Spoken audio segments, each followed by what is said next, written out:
Y ahora pues me cabe la satisfacción de presentar a nuestro primer participante, que es el profesor Víctor Nieto Alcaide, al que siempre es un placer para mí, que somos compañeros hace ya mucho tiempo, el poder presentar.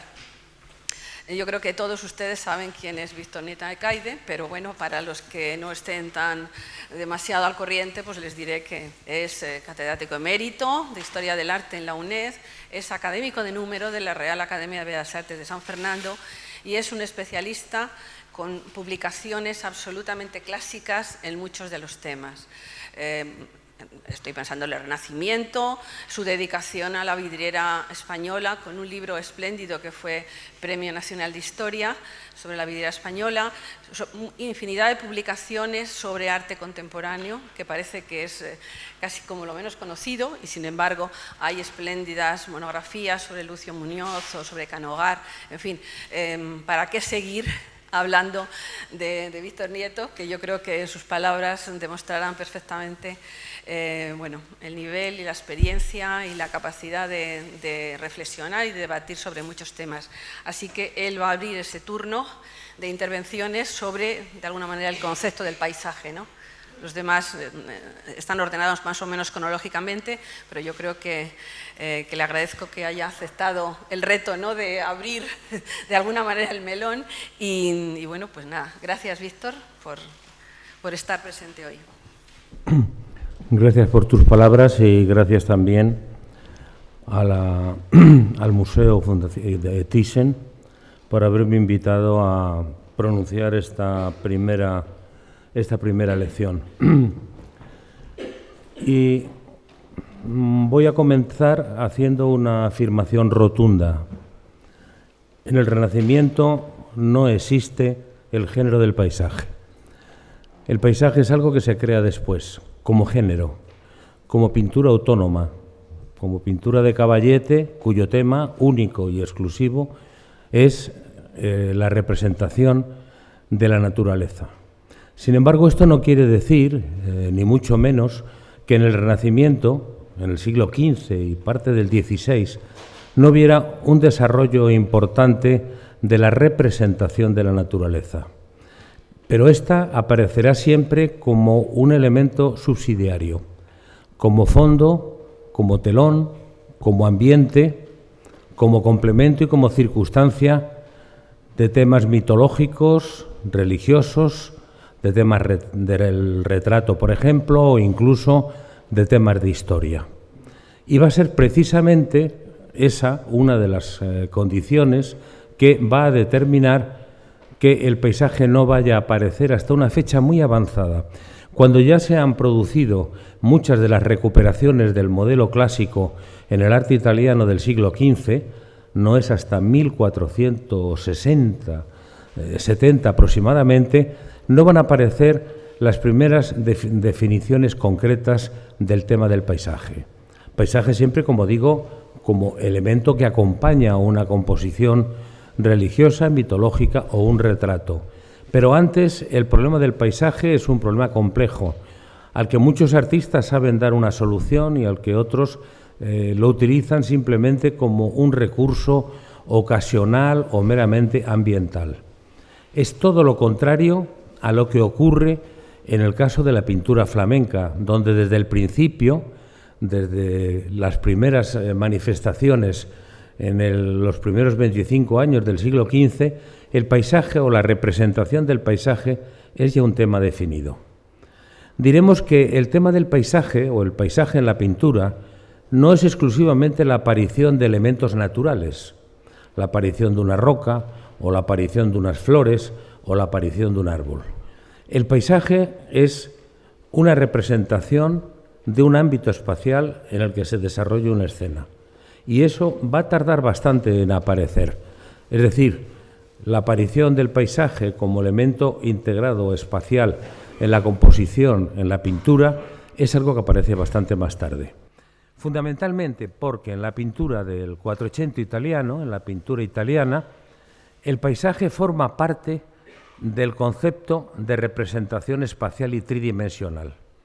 El principal problema que van a afrontar los artistas del siglo XV va a ser la recuperación de modelos clásicos, fundamentalmente de la escultura, entre los que aparecen también representaciones de arquitecturas y en los que aparecen también representaciones de paisajes. A lo sumo, algunas de estas representaciones de paisajes son también una recuperación de modelos clásicos, especialmente de relieves romanos. Pero, sin embargo, no es el caso igual ni parecido al que supone, por ejemplo, la representación de modelos humanos con proporciones, etcétera, de las que la escultura clásica había dado una serie infinita, por así decirlo, de modelos. En los primeros 50 años, prácticamente la idea del paisaje, que es distinto del paisaje de la naturaleza, el paisaje es pintar, representar esa naturaleza, pero teniéndola en cuenta como un elemento de la realidad que puede pintarse de una forma mimética o de una forma más esquemática, etcétera. No simplemente poner algunos aditivos de carácter natural. Pues era prácticamente la idea del paisaje, la idea de la naturaleza, una forma del infinito en la que el hombre tenía una capacidad de ver una parte finita de ese paisaje. Así lo señalaba Clarke en un libro clásico sobre el paisaje, e indudablemente ese fenómeno vamos a ver que tiene su repercusión especialmente en la pintura de los primeros años del siglo XV italiano.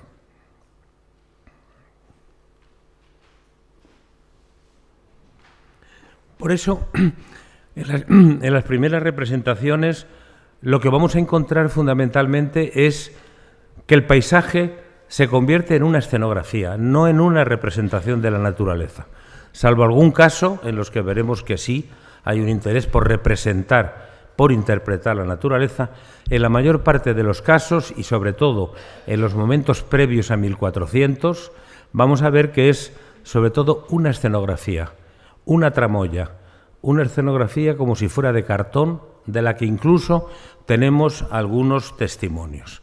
Son, de alguna manera, unos paisajes efímeros para crear fundamentalmente esa escenografía, que lo podemos ver incluso desde tiempos tempranos, viene ya desde la Edad Media. Aquí, por ejemplo, en la Majestad de Duccio es un detalle de las Marías ante el sepulcro, y vemos ese fondo, un fondo que combina el fondo de oro, que es una imprecisión total, para convertir el espacio en una referencia al espacio sagrado, una negación de la representación de lo real para, en cambio, dar una sensación o un efecto de espacio metafísico y sagrado, y luego un tipo de montañas acartonadas que se van a repetir de una forma convencional. Es decir, no son retratos de paisajes, sino que son formas convencionales de una escenografía del paisaje, que incluso tiene un esquematismo como muy parecido a lo que aparece, por ejemplo, ese esquematismo geométrico a principios de siglo en algunas de las representaciones de influencia cesaniana de Braque y de Picasso. Por ejemplo, Giotto también. Giotto, de quien cuenta Vasari que una vez su maestro, cuando lo vio, era un pastorcillo que estaba pintando con una tiza en una roca una oveja del natural, y dice, fue el primero que supo pintar una oveja del natural y el primero que supo pasar la pintura, hacerla hablar del griego al toscano, es decir, de la manera bizantina a la manera moderna. Giotto también, aunque de una forma un poco más naturalista, pero sin embargo continúa utilizando ese mismo tipo de fondo de paisaje. Es decir, mientras las figuras tienen ya un aplomo, una monumentalidad, un cierto clasicismo, sin embargo, el fondo de paisaje aparece casi siendo el mismo. Los árboles son también árboles convencionales. Esto también está en relación con todo el mundo del franciscanismo, la preocupación y la atención por la naturaleza, pero sin embargo es una naturaleza estereotipada, es una naturaleza, como digo, escenográfica, de unos telones que podrían quitarse y ponerse. Aquí, por ejemplo, en la parte de la derecha vemos que son esas mismas formas, es un detalle de la huida de Egipto de antes, que sirven como elemento ambiental, no sirven como un elemento en el que haya o se produzca una nueva visión y, lo que es más importante, una nueva representación de la naturaleza. Hay un texto de un tratadista importante, Cennino Cennini. Cennino Cennini escribe a finales del siglo XIV su libro del arte. Es uno de los, no el primero, ni muchísimo menos, hay más, pero uno de los primeros tratados coherentes de arte. Sin embargo, es un tratado fundamentalmente práctico, de recetas, que va dando normas, va dando consejos, va dando soluciones. Prácticamente apenas hay elementos de carácter teórico o ideal. Es un pintor práctico, es un pintor que trabaja un artista que trabaja en el siglo XIV y da toda una serie de recetarios para la realización de pinturas murales, de pintura al temple, de pintura sobre tabla, cómo dibujar, etcétera, etcétera. He escogido este fragmento, aunque hay algunos otros más, dedicado al tema de la representación de elementos naturales, que es muy significativo. Si quieres conseguir buenas imágenes de montañas que parezcan reales, coge piedras grandes que sean escabrosas y sin pulir, y cópialas del natural, dando las luces y las sombras tal como te dice tu buen gusto. Es decir, prácticamente es lo que me estoy refiriendo, es como una escenografía que se está copiando, que se está interpretando y que se repite una y otra vez. No interesa el paisaje en sí, interesa la referencia a la naturaleza como medio, como elemento ambiental. Esto no solo se produce en la pintura italiana, lo encontramos también en pintura alemana, pintura francesa, en la que vemos que junto con las arquitecturas aparece ese otro tipo de paisaje o ese otro tipo de montañas a la manera de lo que estamos viendo, que prácticamente va a ser el dominante en el estilo internacional y en el estilo de en torno a 1400, y que va a tardar mucho tiempo en desaparecer. Van a ser los flamencos, la pintura flamenca, la primera que los va a desechar. Pero, sin embargo, en la pintura italiana encontramos esto hasta muy tarde, como digo, hasta casi 1460. Lo mismo que el tema mitológico en el Renacimiento, que podríamos pensar que es algo que aparece en un primer momento. No, el Renacimiento, la pintura mitológica, los temas mitológicos y en la escultura son tardíos, son de los años 70 u 80. Antes es todo pintura con intentos clasicistas, pero con tema religioso o con retrato. Y lo mismo ocurre en este tipo de representaciones del paisaje, que aunque por el sistema de representación italiano, basado en la tridimensionalidad, parece que el paisaje tenía que tener un papel preponderante, va a ser mucho más tarde cuando esto va a hacer su aparición. Fijémonos, por ejemplo, en el célebre concurso que se celebra en Florencia para la realización de las segundas puertas del Baptisterio florentino, una de las obras que presenta Ghiberti, el tema del sacrificio de Isaac, el concurso es de 1401, y en el Museo Bargello se conserva la pieza del concurso, y podéis ver cómo también, aunque en las figuras hay todavía una incurvación de estilo internacional, pero también hay algún elemento clásico en los rostros o la misma figura de Isaac, en cambio el tema del paisaje continúa siendo un motivo, un modelo y un tema de carácter de gótico internacional. Fijémonos aquí, por ejemplo, ya más avanzado, de Domenico Veneziano, cómo el tema del paisaje es una auténtica cristalización en el que ha situado la figura. Es decir, una escenografía ambiental, artificial, hecha por el artista en el que coloca la figura, que eso sí, logra dar una cierta tridimensionalidad. Y para que nos demos cuenta de ello, otro de los pioneros de la representación y de la pintura del Quattrocento italiano, como es Pauluccello, en San Jorge y el Dragón, fijémonos que es de 1456 esta pintura, y es una pintura que está empapada de gótico internacional. El modelo de perfil de la figura, la incurvación de la princesa, que está en la parte de la izquierda, y también la gruta, son elementos propios de la manera tradicional de entender el paisaje, aunque haya ya algunos elementos a la derecha que dan una cierta profundidad. Pero es un escenario como si fuera una tramoya, como si fuera una escenografía para ser representada en un teatro. Y algo de eso tendremos ocasión de ver después. Incluso muchas veces representaciones de paisajes de 1431-35, que es una fecha muy avanzada, normalmente suele situarse siempre, y cuando en los manuales habla del origen de la pintura del Renacimiento, se comienza con Frangélico porque es un artista que tiene elementos goticistas y elementos renacentistas, y después se pasa a Masaccio, cuando en realidad Masaccio pinta antes los frescos de la Capilla Brancacci, de un clasicismo severo realmente importante, mientras que Frangélico, esta pintura es posterior a esos frescos, ¿no? Incluso la proporción de las columnas es propia del gótico internacional, lo mismo que la incurvación de la figura de la Virgen y del ángel, aunque ya tiene una perspectiva un poco inspirada o vista en el arte de la representación de los nuevos tiempos.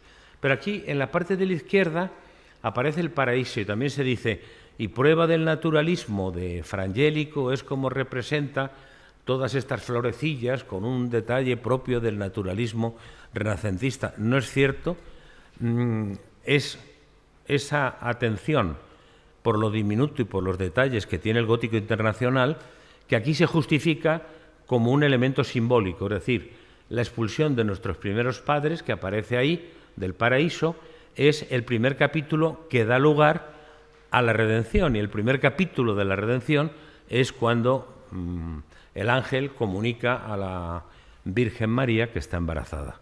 Por lo tanto, tiene un sentido simbólico, un valor propio del gótico internacional, y por lo tanto, aunque es una obra ya del año 30 y tantos, continúa todavía esa tradición. El paisaje va a aparecer como fondo, es decir, si no es un género en sí mismo, que en una pintura se pinta solo un paisaje, si es un elemento en el que aparece una composición religiosa, un retrato o una composición del tipo que sea, aparecerá fundamentalmente como fondo. Y eso va a ser uno de los primeros elementos que vamos a ir viendo en la pintura del 480. Aquí tenemos de Masaccio, es un calvario, una obra temprana. Fíjense la monumentalidad que tiene la figura de la Virgen, que recuerda un poco lo que va a ser la de la Trinidad de Florencia, algo posterior, con arquitecturas clásicas. Sin embargo, el fondo continúa siendo un fondo de oro. Un fondo de oro que hemos visto que también tiene ese paisaje acartonado. Fondo de oro que elimina cualquier referencia a lo real y que crea una espacialidad, una luminosidad de carácter metafísico y trascendente. Será de los primeros aspectos que Alberti en su Tratado de la Pintura va a criticar, que es eliminar el fondo de oro. Porque el fondo de oro no lo controla el pintor. El fondo de oro, según los brillos vengan de un lado u otro, por la ventana en la capilla en la que se encuentre esa pintura o ese retablo, crean una luz no controlada por el pintor en todos sus aspectos. Y la luz, para Alberti, es algo que debe ser controlada por todos los aspectos. Incluso es criticada, ya en una fecha avanzada, como un recurso de mal gusto para contentar o para atraer o para distraer el gusto de personas no muy entendidas en arte. Se critica la labor de un papa que había mandado pintar toda una serie de pinturas con fondo de oro, dice, ese recurso facilón, etcétera, para personas poco entendidas en arte. Uno de los primeros elementos, tanto en la pintura flamenca como en la pintura italiana del siglo XV, va a ser precisamente la supresión del fondo de oro. Y, por lo tanto, aparecerá o un fondo de arquitectura o un fondo de paisaje. Sin embargo, fijémonos, esta pintura de Paolo Uccello es una de las célebres batallas de mediados de siglo, la batalla de San Romano, desde 1456, la que está en la National Gallery de Londres, y que se está celebrando una batalla y hay un fondo de paisaje.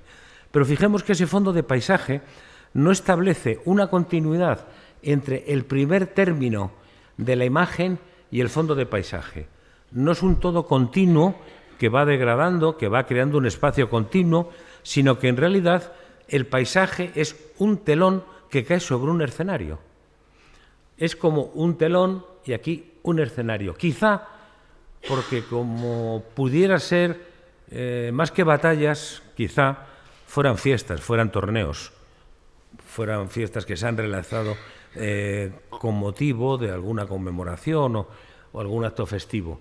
Y entonces vemos que es un telón que corta en dos planos el espacio pictórico, ese fondo liso y luego el fondo del primer término, que si nos fijamos, esa sensación de tablao aparece con estos objetos perfectamente definidos en su volumen. Fíjense estos restos de lanzas, cómo van trazando las líneas de convergencia al final, son como las líneas de un solado, pero aquí está realizado con unos objetos en lugar de con las líneas que marcaría el enlosado.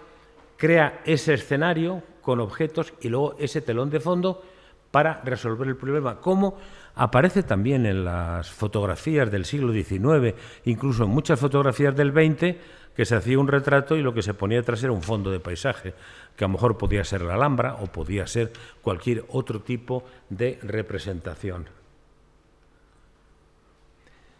Curiosamente, en un momento en que ya está haciendo su aparición la pintura de paisaje como un continuo con la composición que está en el primer término, se van a producir por pintores que tienen un dominio extraordinario de los escorzos, de figuras de carácter clásico, etcétera, un retorno o una vuelta atrás hacia ese tipo de paisaje acartonado y medieval.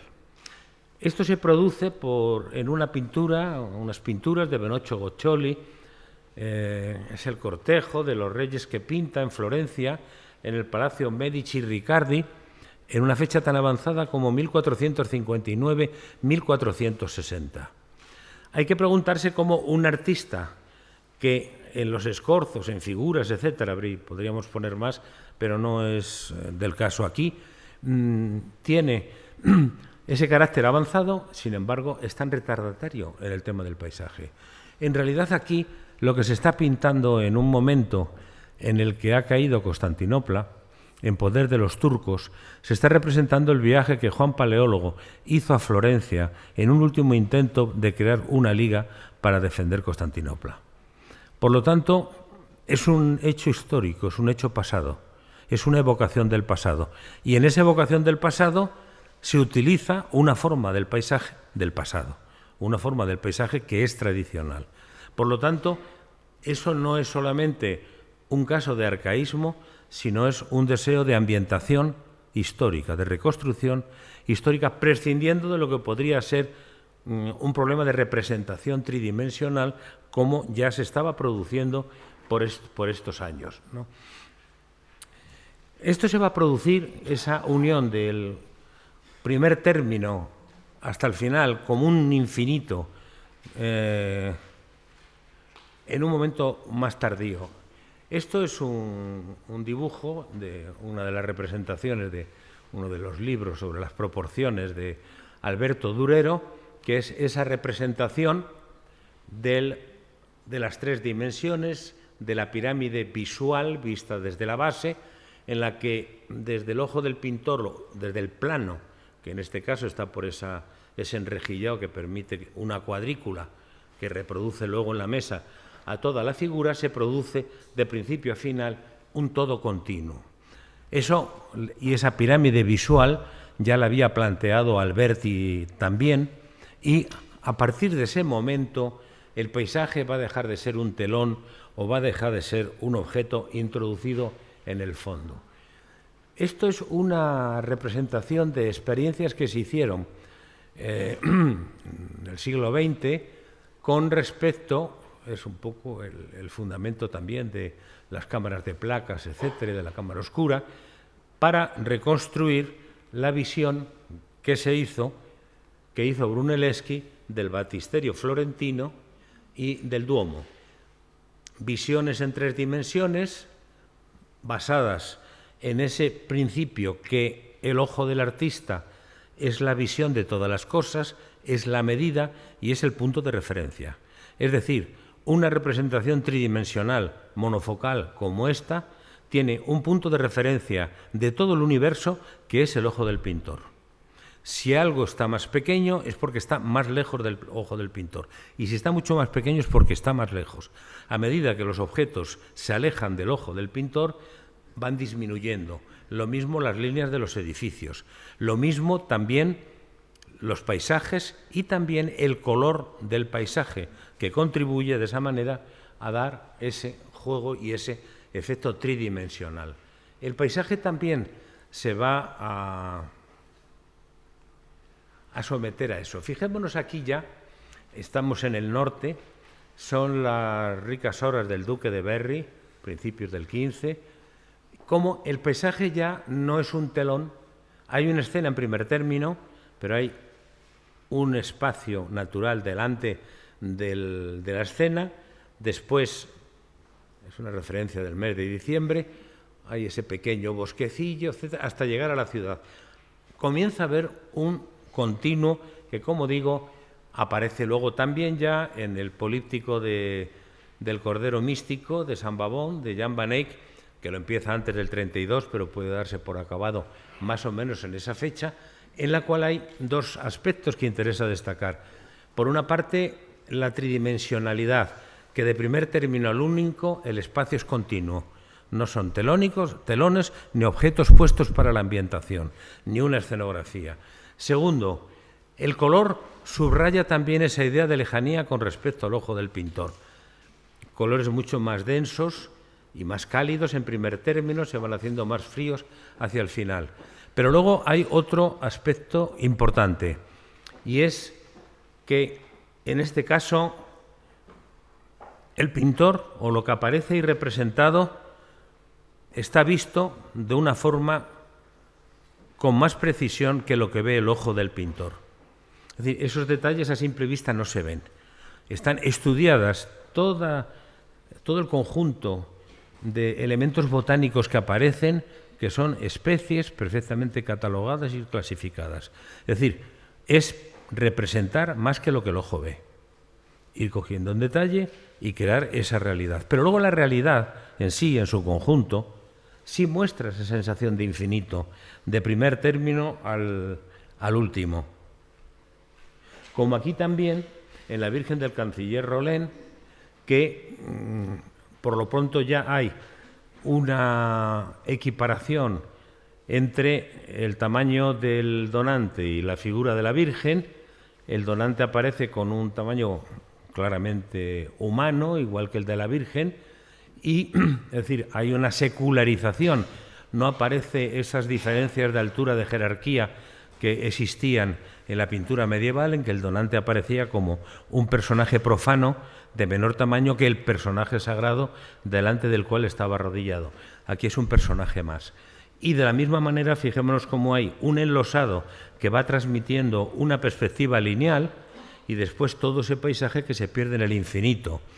Naturalmente, en el caso de los pintores flamencos, esto se consigue sobre todo a través de la observación y de la valoración empírica de los distintos elementos.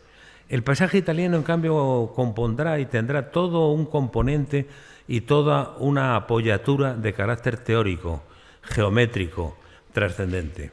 Es muy posible que tuvieran también instrumentos de ese tipo los pintores flamencos, pero sobre todo les interesa ese valor empírico de la realidad, en la que todo tiene un mismo valor, en la que no hay un esquema abstracto, geométrico, que impere sobre todo el conjunto, y son los distintos detalles de las cosas, la luz, cómo se filtra, cómo cambia, cómo modela un objeto y cómo llega hasta el mismo infinito, ¿no?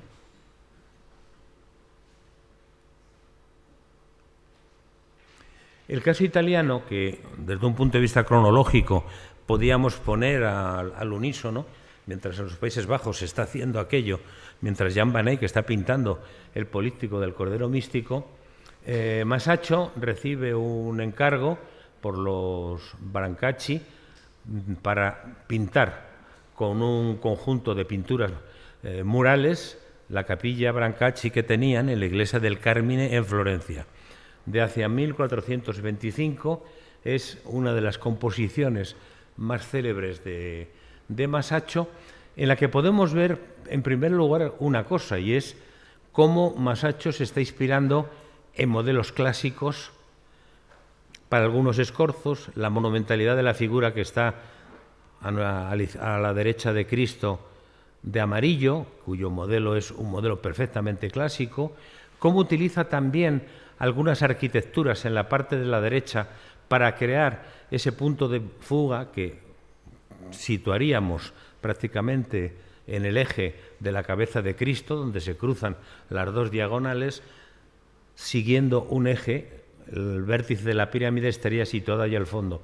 Pero hay algo importante que nos interesa, que pienso que está inspirado en algunos relieves escultóricos romanos, que es la forma de acometer el paisaje.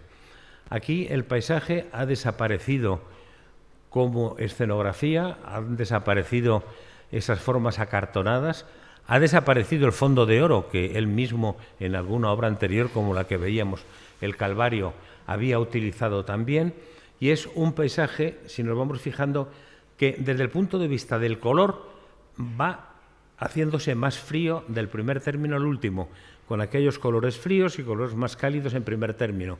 En segundo lugar, va disminuyendo la escala de los objetos. Los árboles que están al fondo son más pequeños que los que aparecen en un término intermedio.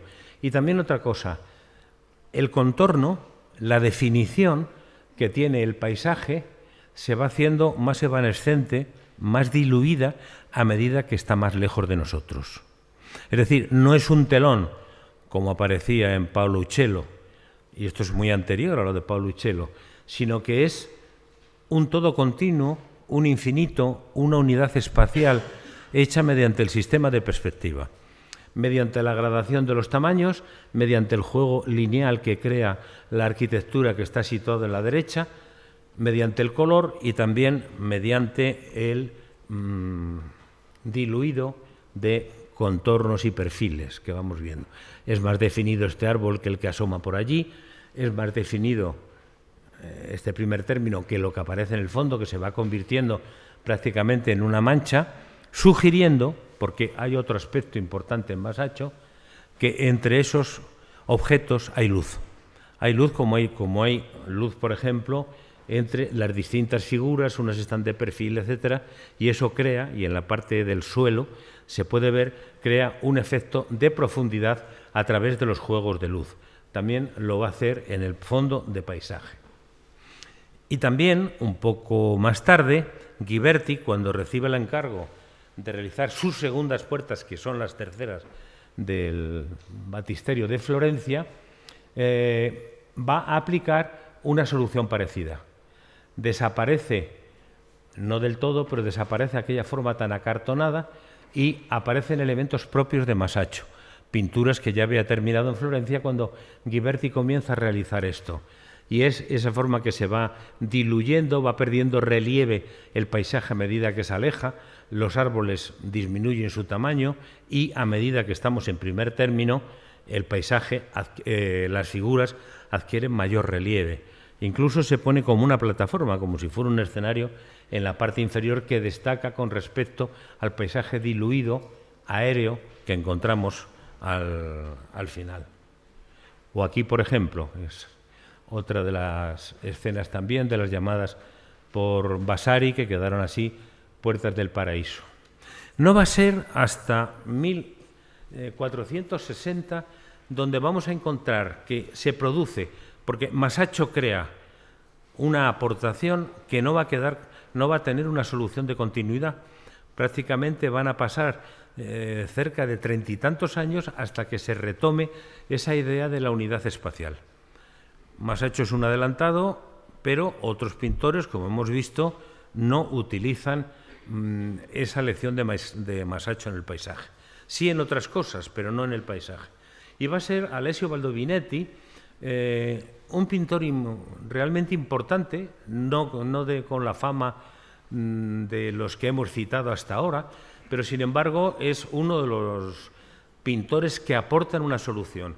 Estamos en un momento, hacia 1460, realmente importante, que constituye una clave, constituye una referencia dentro de la evolución de la pintura del siglo XV. Baldovinetti va a crear esa unidad espacial.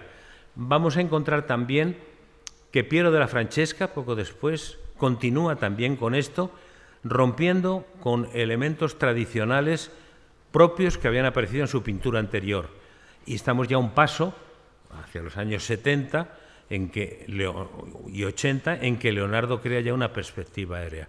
Es decir, aquí es cuando ya sí podemos decir que aparece, que se crea un escenario, un fondo de paisaje unido. Aquí tenemos en la Natividad, es un detalle del 60-62 y podemos ver esa concepción del paisaje como es un todo continuo hasta perderse en esa nebulosa y en esa bruma diluida del horizonte, del mismo pintor.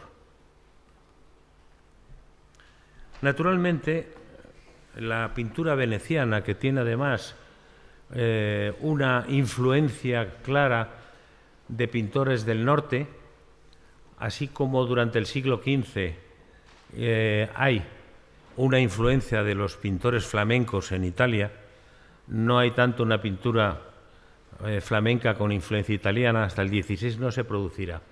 Pero la pintura veneciana, que valora sobre todo los aspectos fenomenológicos de la naturaleza, que tiene muy arraigado el aristotelismo de la vecina universidad de la Escuela de Padua, que es la universidad que está al lado de Venecia y en la que palpita, se enseña y domina, frente al neoplatonismo florentino, domina un aristotelismo, un valor de la mímesis, un valor de la imitación, pues se captarán toda esa serie de fenómenos atmosféricos, luminosos, como una forma de crear ese paisaje tridimensional. Naturalmente no voy a entrar en el siglo XVI, simplemente estoy viendo cómo se recupera, se adapta y se crea ese paisaje. Fíjense aquí que estamos en el 72, 10 años después de que Baldovinetti pintase las obras que les acabo de mostrar. En esta anunciación del Museo del Louvre de Leonardo, eso aparece perfectamente conseguido, porque la arquitectura crea una referencia de fuga hacia un punto central, que sería más o menos el cruce de las dos diagonales del formato del rectángulo del cuadro, pero a medida que el paisaje, o nos vamos adentrando en el paisaje, se va haciendo cada vez más nebuloso, más diluido, con unos árboles en un punto intermedio para crear un contraste entre el fondo y el primer término, para que ese contraste señale una referencia de profundidad. Leonardo, de todas maneras, no solamente acometió ese problema en el paisaje, sino prácticamente en toda su pintura.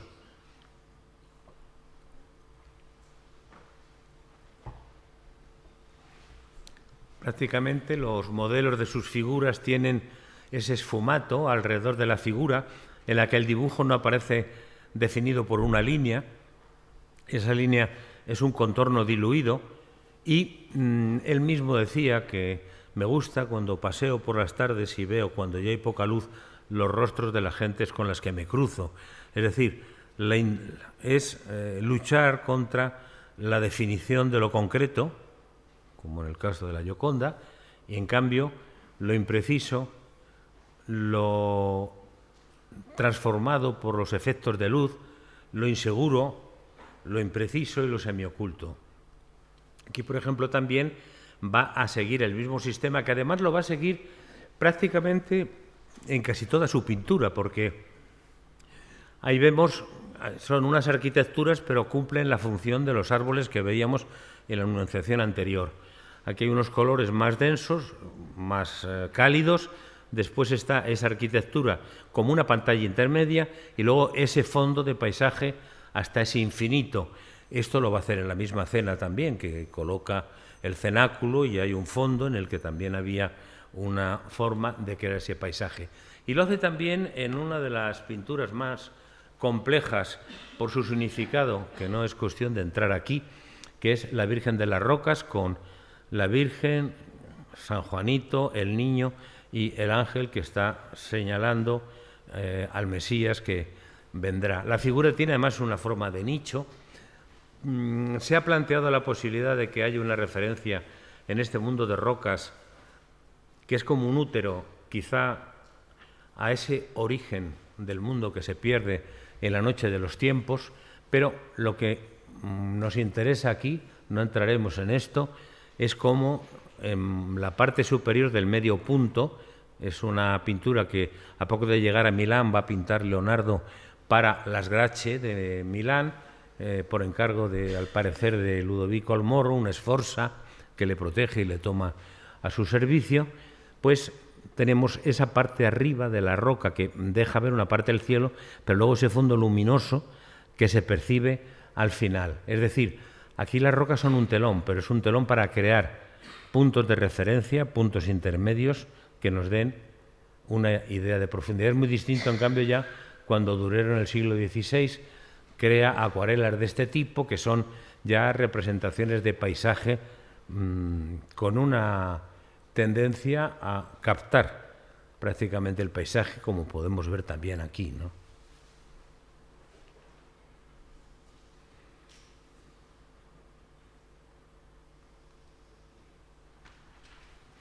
Pero la representación del paisaje, que antes era un telón o que era una escenografía, se va a utilizar también con otra finalidad y va a aparecer unido a la idea del poder. En el triunfo de los duques de Urbino, que tiene luego al otro lado los retratos que vamos a ver ahora, de 1465, todo está en torno a esas fechas en las que va Federico de Montefeltro coronado con una corona que le iré diciendo probablemente: recuerda que eres un hombre, no olvides que eres un hombre, con todo ese fondo de paisaje. Porque ese fondo de paisaje que aparece también en el retrato del mismo díptico de Battista Sforza, es un díptico de perfil que aparece aquí, con ese fondo de paisaje, o de Federico Montefeltro, que aparece de perfil también. El retrato de 3/4 ya había hecho su aparición aquí, pero ellos aparecen así. Parece ser que Federico Montefeltro tenía un defecto, era un condottiero, era un militar, tenía un defecto en el otro ojo, se le pone perfil. Pero aparece un fondo de paisaje. Es el paisaje de su dominio, es una forma de marcar el territorio, como por ejemplo en los retratos del Salón de Reinos de Felipe IV a caballo, el retrato ecuestre que aparece en el Monte del Pardo, desde el Monte del Pardo, y aparece además con el fondo del paisaje de la Sierra de Guadarrama, aquello que es un montón de trigo, aparece también, se ve la Sierra La Maliciosa en varios de ellos, etcétera. Es una forma, todo eso era territorio real. Prueba de ello es que estaba el Escorial y prueba de ello es que incluso existían distintas villas para caza, etcétera. Por lo tanto, también una imagen del poder, que es el retrato ecuestre, con un paisaje que delimita, que hace explícito el valor del territorio. Y también, con la perspectiva, el paisaje va a ser objeto de elementos de divertimento o de juego, una vez que se consigue la perspectiva.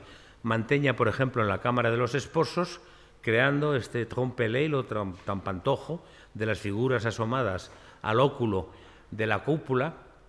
En realidad esto es algo que aparece, el óculo, en una cúpula en el Panteón de Roma, y aparece por una solución constructiva, porque en torno a ese anillo se concentran las presiones y no en el punto de la clave, y va a aparecer ya constantemente en toda la arquitectura posterior, pero también incluso en la arquitectura fingida, pintada, como esta de Manteña en la Cámara de los Esposos.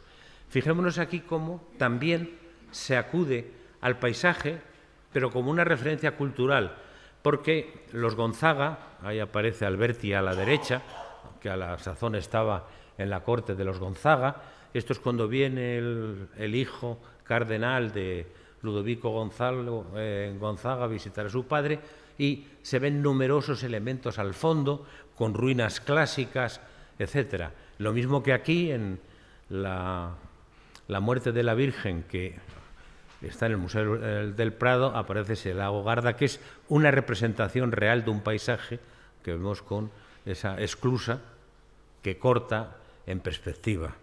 Es decir, el paisaje es un elemento real o un elemento también de valor expresivo, porque en la oración en el huerto he puesto solo este detalle.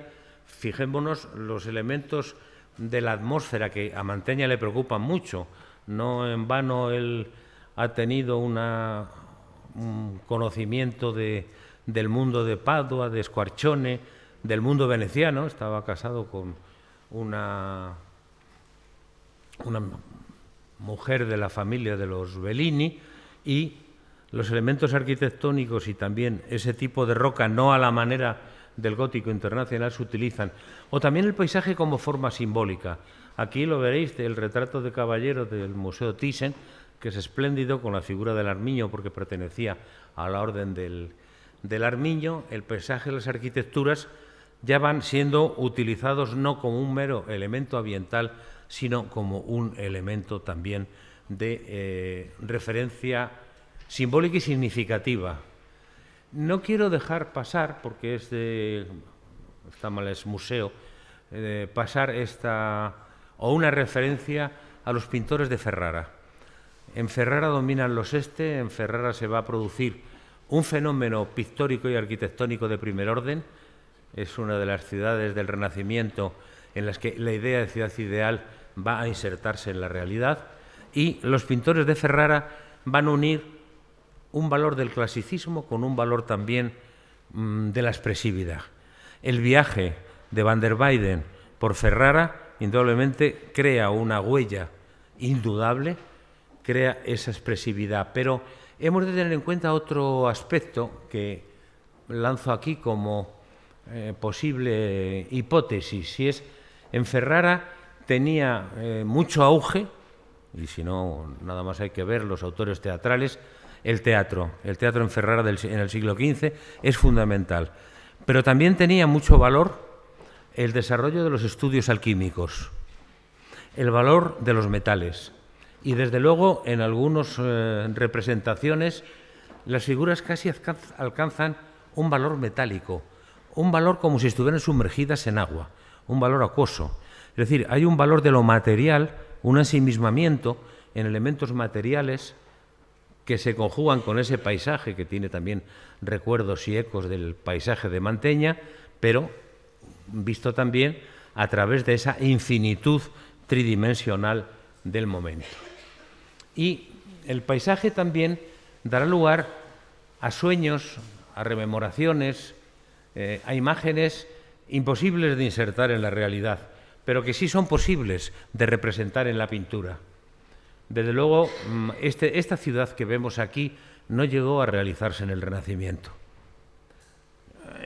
Alguien dijo, Argan concretamente dijo, que la ciudad del Renacimiento como modelo ideal no existe. Existen los tratados, existen los escritos, existe la pintura, pero una inserción no. Hay ciertas partes, tendrá lugar su proyección en América, etcétera. Pero más que nada estos son rememoraciones ideales, son escenografías y sueños ideales de una ciudad imposible. Imposible o utópica, porque sí puede realizarse, pero de esta manera no se realizó, y sí se realizó en la pintura. Por ejemplo, Bellini realiza este tipo de arquitectura clásica, es absurdo, es una alegoría sacra, pero es un paisaje perspectivo, arquitectónico perspectivo, inserto en un paisaje bastante natural y en el que se inserta esa arquitectura, porque prácticamente la arquitectura del clasicismo tiene un problema. Muchas veces su inserción en un medio paisajístico es casi imposible. Es un hecho que no tiene una concreción. Por ejemplo, Perugino sitúa en los desposorios ese templete ideal que es muy frecuente, de en torno a 1490 y tantos, 1500, lo inserta en un paisaje natural en que vemos que es una integración ambigua, no se percibe exactamente. Ya lo he comentado en otra ocasión, o por ejemplo Rafael, muy inspirado en Perugino, en los Despensorios de la Virgen de 1504, vemos que sitúa ese templete como si fuera una arquitectura de un nacimiento que coloca y que en la parte de la derecha, siento no tener una imagen de eso, prácticamente lo resuelve pues echando serrín sobre la base del castillete, como hacemos nosotros en los nacimientos, ¿no? Incluso ciudades con una imposibilidad de transformación como Venecia, Le Corbusier dijo que primero vinieron los constructores y luego los arquitectos. Venecia era una ciudad que estructuralmente era imposible de transformar, sí escenográficamente. Por eso vamos a encontrar que en Venecia los arquitectos son arquitectos y los pintores son pintores. Lo que pasa es que los pintores pintan arquitecturas y los arquitectos introducen el color como pintores. Aquí, por ejemplo, la escena que se ve que está inspirado el fondo en un grabado de Serlio, ha puesto al final de un canal, Tintoretto, ha puesto un arco de triunfo que no tiene sentido que esté colocado ahí, pero sin embargo pues es una forma de intentar hacer una especie de exorcismo a la Venecia clásica introduciendo un elemento clásico como puede ser un arco de triunfo. Esto, sin embargo, no se para aquí, tendrá toda una proyección posterior y el paisaje pues no está ya prácticamente definido a través de servir como elemento de fondo, elemento ambiental, etcétera, cuando aparezca, cuando haga su aparición, y tendrá ya un gran desarrollo en el siglo XVII, el paisaje como un género pictórico. Prácticamente el paisaje fue un problema de difícil resolución que planteaba en cada caso concreto una exigencia diferente para cada pintor, según fuera un retrato, según fuera una pintura religiosa o una pintura mitológica, y que tuvieron que ir dando solución. Pero en esas soluciones parciales se fue configurando esa visión uniforme hasta el infinito, que es lo que define el paisaje como género que se pondrá en funcionamiento algo después. Y gracias.